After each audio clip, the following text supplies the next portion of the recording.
Before we get into today's intro, this is something that everybody needs to see from Mary Daly. The Fed points to how easing is off the table, how a pause is off the table, and how at least they need to raise by one more percentage point to get up to 5 or 5.5% in the federal funds rate, which is around 4% right now. So that's some breaking news today. So this is a pretty lengthy video, but you need to see it, so I'm going to let you watch it. Then we're going to get into the charts because we have a lot to talk about because this has had a direct impact on the market going completely red. President Mary Daly. President Daly, thanks for joining us. I don't know which of you guys got the better deal. John got the gold in the basement, but you got San Francisco and the bridge and the weather, so I'm not sure who got the better deal. Well, look at the background here. I'm in pretty good shape. Exactly. Thanks for joining us. My pleasure. Tell me how you react as a Fed. Tell me how you react as a Fed official who I assume is looking for the economy to slow, but you see robust retail sales this morning, and of course there was that robust discussion among the anchors of the show about just what exactly is going on with retail. Do you want to see the consumer continuing to spend more? What I'm looking for is for monetary policy to work and do its job. We're raising interest rates, and we've seen interest-sensitive sectors, housing notably, come down, and that's a really good start. The consumer is hanging in there, as you saw from the October numbers, but when I talk to my contacts, you know, I'm 9 Western states, I spend a lot of time out there talking to businesses, large and small, consumers, workers, community groups. And what I'm hearing is that consumers are stepping back. They're changing how they allocate their spending. They're dealing with high inflation, of course, so they have to make trade-offs and put things back that they would otherwise get. But they're also preparing for a slower economy, and that's a very good start. We're not there yet, obviously, but that's exactly what we'd want to see. We want to see the economy slow down, bring demand back in line with supply, get inflation down over a reasonable time period, and get back to a sustainable pace of growth. So we just got some inflation numbers. They were both better than expected. I know they're only 1 month's worth of data, and you want to see a lot more than that. But when you look at the numbers that we got, is there anything inside the inflation dynamic that you're looking at that tells you things are moving in the right direction?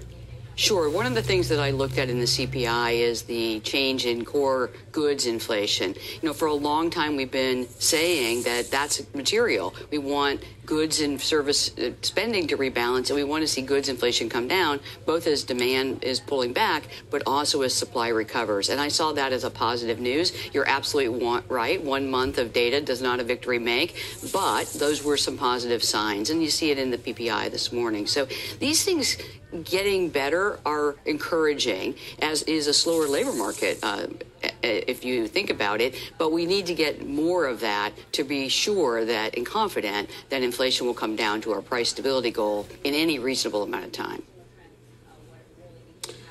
In journalism, President Daly, we like to say you need 3 items to make a trend.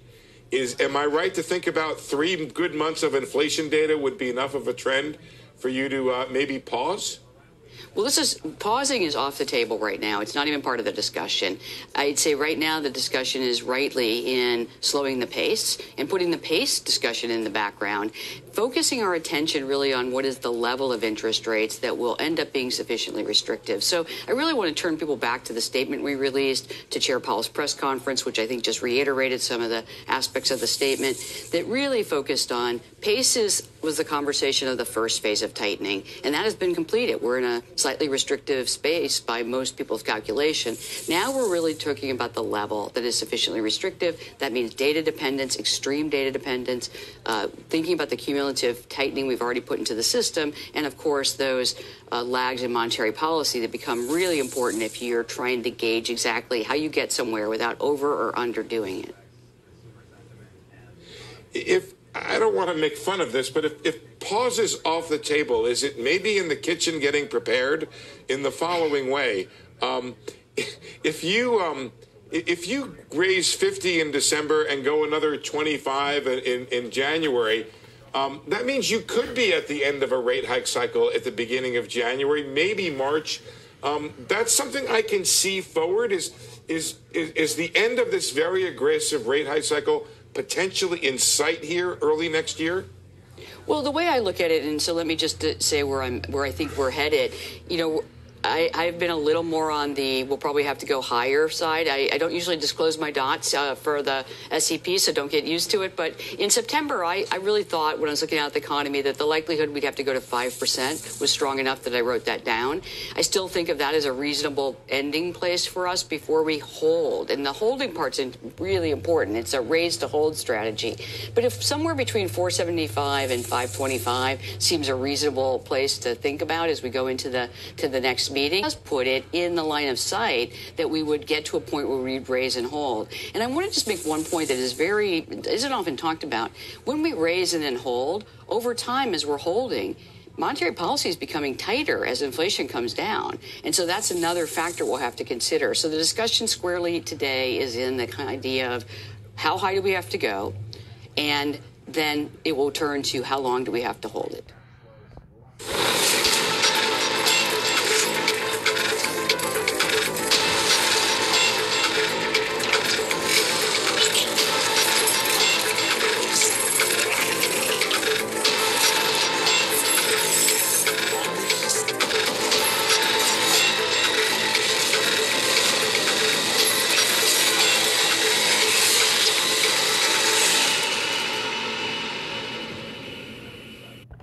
Good morning, 10:36 a.m. Eastern Standard Time on this Thursday, November 17th, 2022.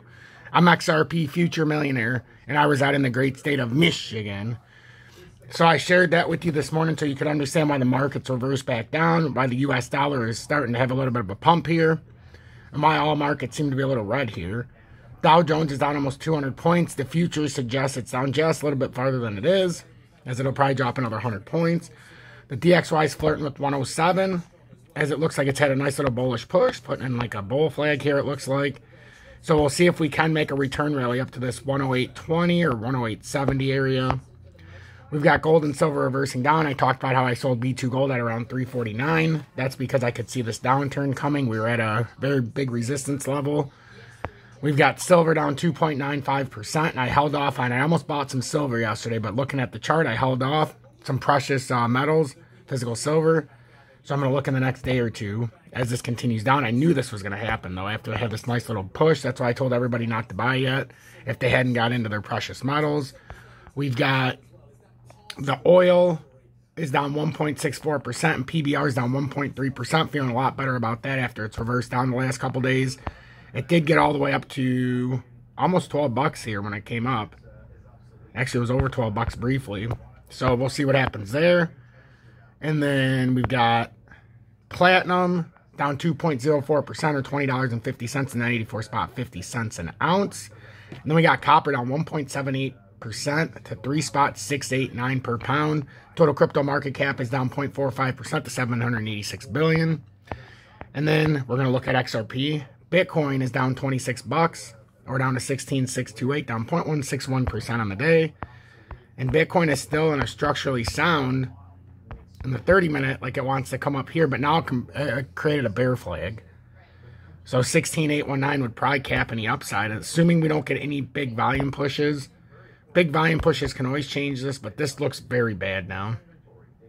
This just looks like it's beaten down. With the news we got today about how the Fed is not tightening, they're not going to tighten like everybody keeps talking about, which I said there's no way they should be tightening right now. If they tighten now, yes, things would get better for a moment because they're going to kick the can down the road again. If they were to tighten, which it doesn't sound like they are as of yet. But one of the big problems with what happens here when you do things like this is that instead of inflation, you go into a hyperinflation. Hyperinflation is it's donezo. Donezo. You don't want hyperinflation. Donezo. That's just not crypto. That's the economy. Done. U.S. dollar would done. So we don't want hyperinflation. Dollar's probably done regardless.